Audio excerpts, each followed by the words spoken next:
अस्सलाम वालेकुम, welcome back. आज का टॉपिक है effect of change in pressure और वॉल्यूम।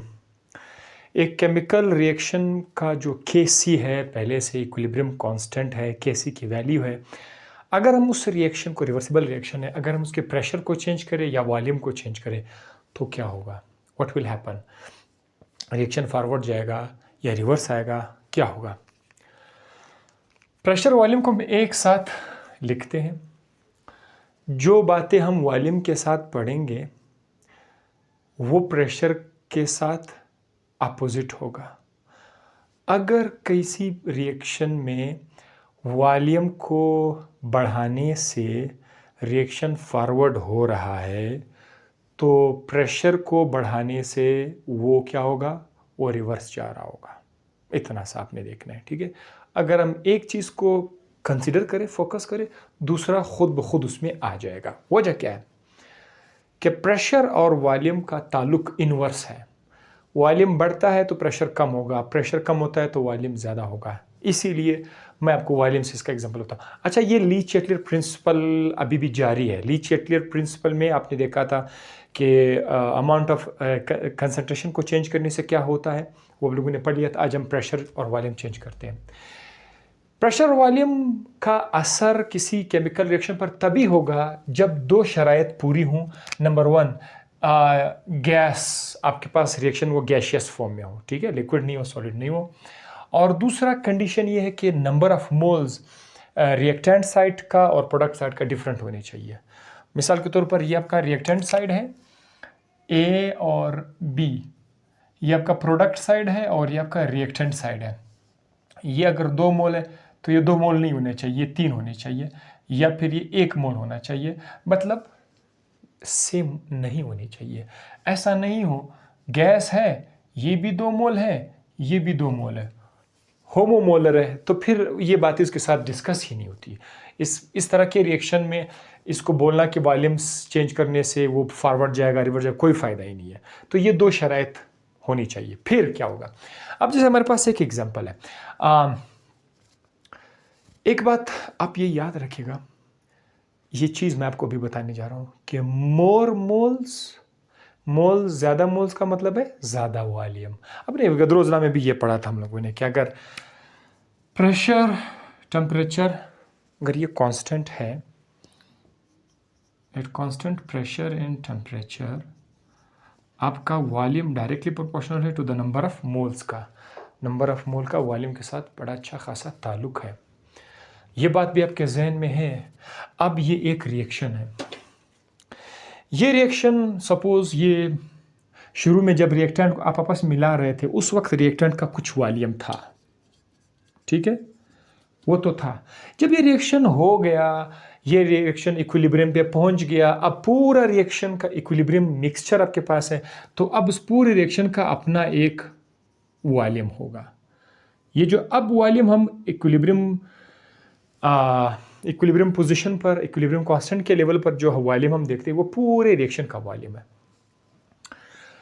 अब यहाँ पर ये आप देखो कि प्रोडक्ट साइड पर 2 मोल्स है, रिएक्टेंट साइड पर 2 मोल ये है, 1 मोल ये है, 3 मोल्स रिएक्टेंट साइड पर है, 2 मोल्स प्रोडक्ट साइड पर है। ये वाला रिएक्शन जो है ये प्रोसीड कर रहा है, यानी फॉरवर्ड जा रहा है in decreasing number of moles, decreasing volume पर जा रहा है। क्योंकि ये 2 मोल है तो इसका इस साइड का वॉल्यूम कम है, ये 3 मोल है, इसका वॉल्यूम ज़्यादा है। तो अगर ये फॉरवर्ड जा रहा है तो फॉरवर्ड जाने के लिए मैंने क्या कहा था? अगर ये फॉरवर्ड जा रहा है, फॉरवर्ड रिएक्शन प्रोसीड हो रहा है in the decrease number of mole sides, इस तरफ जाएगा फॉरवर्ड रिएक्शन। और अगर आप इसको बैकवर्ड कंसिडर कर रहे हैं, बैकवर्ड अगर ये आ रहा है तो ये इंक्रीजिंग नंबर ऑफ वॉल्यूम की तरफ जा रहा है, इंक्रीजिंग नंबर ऑफ मोल या इंक्रीजिंग वॉल्यूम की तरफ जाएगा। अब ये बात भी अगर आपके जहन में आ गई है, अब आप लोग इसको छेड़ना शुरू करो। आपको पता है कि इस तरफ जाओगे डिक्रीजिंग वॉल्यूम, इस तरफ आगे इंक्रीजिंग वॉल्यूम। अब अगर आप इसका वॉल्यूम, ये मैं इधर बैकवर्ड के लिए क्या लिखता हूँ, backward reaction proceed in increasing number of moles या इंक्रीज वॉल्यूम।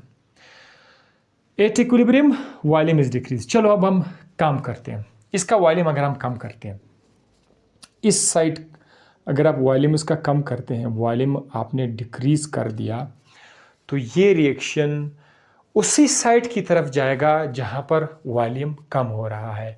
यानी अगर आप वॉल्यूम कम करोगे तो ये रिएक्शन जो है ये फॉरवर्ड चला जाएगा, फॉरवर्ड। रिएक्शन कहाँ पे चला जाएगा? फॉरवर्ड चला जाएगा। तो अब आप उसको इस तरह भी बोल सकते हैं, अगर इस रिएक्शन का प्रेशर P ज़्यादा किया जाए तभी भी ये क्या होगा? फॉरवर्ड हो जाएगा। मैं आपको पहले भी बता चुका हूँ कि वॉल्यूम और प्रेशर हमेशा उल्टा चलेंगे। अच्छा, अब हम एक और काम करते हैं, ये थोड़ा सा कंप्लीट करके बता देता हूँ। जब आप इसका वॉल्यूम कम करेंगे तो मोर SO2 जो है वो ऑक्सीजन के साथ कंबाइन होकर के आपको और SO3 देंगे, यानी प्रोडक्ट साइड बढ़ जाएगा। जैसे जैसे आप वॉल्यूम को कम करते रहोगे ये रिएक्शन प्रोडक्ट बनता जाएगा। इस तरह के रिएक्शन को अगर आप चाहते हो कि प्रोडक्ट और मिल जाए, इसका वॉल्यूम कम करो या इसका प्रेशर ज़्यादा करो तो आपको फॉरवर्ड मिल जाएगा।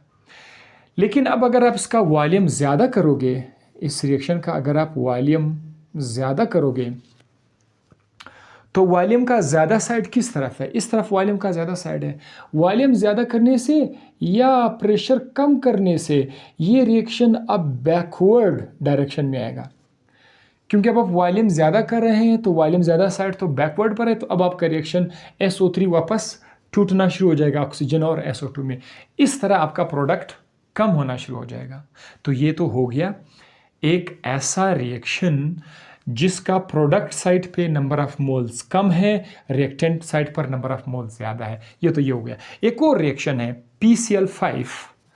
ये जो आपका PCl5 है, फास्फोरस पेंटाक्लोराइड, ये जब टूट के फास्फोरस ट्राइक्लोराइड में और क्लोरीन गैस में जब ये कन्वर्ट होगा, ये भी एक रिवर्सिबल रिएक्शन है। ये सपोज करते ये भी इक्विलिब्रियम पे पहुंच गया, इसका अपना Kc है। अब अगर आप इसको छेड़ोगे, इस रिएक्शन को ज़रा फॉरवर्ड पे ज़रा देखो, इस तरफ कितने मोल्स हैं? इस तरफ 2 मोल्स हैं, इस तरफ सिर्फ 1 मोल है। PCl5 के सामने 1 लिखा हुआ है। तो अगर ये रिएक्शन अगर फॉरवर्ड जा रहा है, अगर ये फॉरवर्ड प्रोसीड हो रहा है, तो ये फॉरवर्ड जा रहा है increase number of mole, increase number of मोल, यानी इंक्रीज नंबर ऑफ वॉल्यूम की तरफ जा रहा है। अब आपकी मर्जी है, अगर आप इस रिएक्शन का वॉल्यूम कम करोगे, इसका वॉल्यूम अगर आप कम करोगे तो ये रिएक्शन कम वॉल्यूम साइड की तरफ जाएगा। अब कम वॉल्यूम साइड क्या है? ये वाला है। तो आपका ये रिएक्शन जो है अब ये बैकवर्ड आएगा। उस वाले रिएक्शन में जब आपने वॉल्यूम कम किया था तो फॉरवर्ड गया था, लेकिन इस तरह के रिएक्शन में जिसमें प्रोडक्ट साइड के नंबर ऑफ मोल ज़्यादा है रिएक्टेंट साइड से, इसका अगर आप वॉल्यूम कम करोगे तो ये रिवर्स आएगा, क्योंकि अब कम वॉल्यूम जो है वो आपके रिवर्स साइड पर है। तो ये बहुत आराम से आप किसी भी रिएक्शन को देखो, आपको अंदाज़ा हो जाएगा। अच्छा, इसका वॉल्यूम कम करने से जो बात आपने देखी थी वही बात प्रेशर को ज़्यादा करने से आपको मिलेगी। प्रेशर को ज़्यादा करोगे तो भी ये रिवर्स आएगा। अब आपसे एग्जाम में सवाल पूछा जा सकता है, वॉल्यूम का अंदाज़ा है तो प्रेशर का खुद ब खुद हो जाएगा। अच्छा, अब केस नंबर 2, अगर इसका वॉल्यूम अब मैं ज़्यादा करूं, तो ज़्यादा वॉल्यूम तो चूंकि प्रोडक्ट साइड पर ये इस फॉरवर्ड जा रहा है, अगर इसका वॉल्यूम आप ज़्यादा करोगे तो ज़्यादा PCl5 जो है वो कन्वर्ट होना शुरू करेंगे PCl3 में और CO2 में। यानी इसका वॉल्यूम ज़्यादा करोगे तो प्रोडक्ट ज़्यादा होगा, प्रोडक्ट ज़्यादा हो जाएगा। उस रिएक्शन का प्रोडक्ट ज़्यादा करने के लिए वॉल्यूम को कम करना पड़ता था, या यहाँ पर प्रोडक्ट को ज़्यादा करने के लिए वॉल्यूम को ज़्यादा करना पड़ता है। या फिर आप वॉल्यूम ज़्यादा करो या फिर आप प्रेशर कम कर दो तो भी आपका प्रोडक्ट ज़्यादा हो जाएगा। सो ये था प्रेशर और वॉल्यूम का असर एक रिवर्सिबल रिएक्शन पर। यह भी बिल्कुल ली चैटलियर प्रिंसिपल है कि अगर आप इक्विलिब्रियम कांस्टेंट को डिस्टर्ब करोगे प्रेशर या वॉल्यूम से, तो रिएक्शन अपने आप को इस तरह से एक ख़ास डायरेक्शन में प्रोसीड करेगा कि वो जो चेंज आपने लाया था, आपने जो डिस्टर्बेंस किया था, वो डिस्टर्बेंस वापस नॉर्मलाइज हो जाए। अब इसमें एक बात का ख्याल रखिएगा कि केसी की वैल्यू फिर भी कांस्टेंट रहेगी। आप प्रेशर वॉल्यूम चेंज कर रहे हैं, बेशक प्रोडक्ट बढ़ रहा है, प्रोडक्ट कम हो रहा है, लेकिन केसी की वैल्यू जो है, इसका पोजीशन बेशक आगे पीछे हो जाएगा। केसी का जो पोजीशन है वो आप देख रहे हैं, वहाँ पर फॉरवर्ड जा रहा था रिएक्शन या बैकवर्ड आ रहा था, पोजीशन चेंज हो रहा था, आगे पीछे हो रहा था। बट केसी का जो वैल्यू है, मिसाल के तौर पर इस केस में केसी की वैल्यू अगर 2 है, आपने प्रेशर वॉल्यूम को आपने छेड़ा थोड़ी देर के लिए तो वो डिस्टर्ब हुआ केसी, लेकिन जैसे ही रिएक्शन दोबारा एक और सिंक में चलना शुरू करेगा तो केसी की वैल्यू दोबारा से 2 आ जाएगी। अगर इस रिएक्शन का केसी जो है, सपोज इसकी केसी 1.5 है, सपोज करते 1.5 है, तो प्रेशर वॉल्यूम चेंज करने से तब्दीली तो आएगी, थोड़ा सा डिस्टर्ब हो जाएगा, लेकिन आफ्टर सम टाइम इसका केसी दोबारा से 1.5 हो जाएगा। तो केसी की जो वैल्यू थी वो ना तो कंसंट्रेशन में चेंज हो रही थी, ना इस दर प्रेशर वॉल्यूम को चेंज करने की ज़रूरत है। अलबत्ता आपका प्रोडक्ट वो चेंज हो रहा है, रिएक्टेंट चेंज हो रहा है, तो अब आप कोई भी रिएक्शन आपके सामने होगा, आपसे वो पूछेगा कि यार मैंने इसका प्रोडक्ट ज़्यादा करना है, मैं क्या करूं, तो आप खुद उसको बता सकते हो। अब मेरे पास एक एग्जांपल है आप लोगों के लिए, ये है N2O4 2NO2, N2O4 2NO2, ये एक रिएक्शन है, I think is balanced. N2O4 gas 2NO2, ये एक रिएक्शन है, रिवर्सिबल रिएक्शन है। आई वॉन्ट कि मुझे ज़्यादा से ज़्यादा प्रोडक्ट मिल जाए, मैं चाहता हूँ ये प्रोडक्ट मुझे ज़्यादा मिल जाए। तो आप लोग इसके साथ क्या करोगे कि प्रेशर और वॉल्यूम से, ठीक है, एक तो कंसंट्रेशन के एतबार से है कि कंसंट्रेशन आप इसके यहाँ से निकालते जाओ, प्रोडक्ट आप निकालोगे, थोड़ा सा प्रोडक्ट आप निकालोगे तो ये रिएक्शन फॉरवर्ड हो जाएगा, ये थोड़ा सा कम हो जाएगा, तो बैलेंस करने के लिए, केसी को कांस्टेंट करने के लिए ज़्यादा N2O4 फिर NO2 बनेगा। तो एक तो वो है कंसंट्रेशन से प्रोडक्ट बढ़ा सकते हैं हम, प्रोडक्ट को प्रेशर वॉल्यूम से भी बढ़ा सकते हैं या नहीं। तो पहले तो ये भी देखना हो, कभी कभी आप धोखा खा सकते हो कि नंबर ऑफ मोल सेम तो नहीं है, तो यहाँ पर तो नंबर ये 2 है, ये 1 है, तो ठीक है, अच्छा ये भी गैस है, वो भी गैस है, तो ये कंडीशन देख कर आपने आगे जाना है। तो चलो नंबर ऑफ मोल्स डिफरेंट है और दोनों गैसियस फेज में आपने बताना है कि इस रिएक्शन को प्रोडक्ट ज़्यादा करने के लिए प्रेशर वॉल्यूम के साथ क्या करना पड़ेगा, ये आप मुझे बता देंगे, ठीक है। सो इतना सा छोटा सा टॉपिक था। नेक्स्ट में हम आपको टेम्परेचर और कैटलिस्ट का बताएंगे कि टेम्परेचर और कैटलिस्ट किस तरह से रिएक्शन पर असरअंदाज होते हैं। अपना ख्याल रखिएगा। अल्लाह हाफिज़।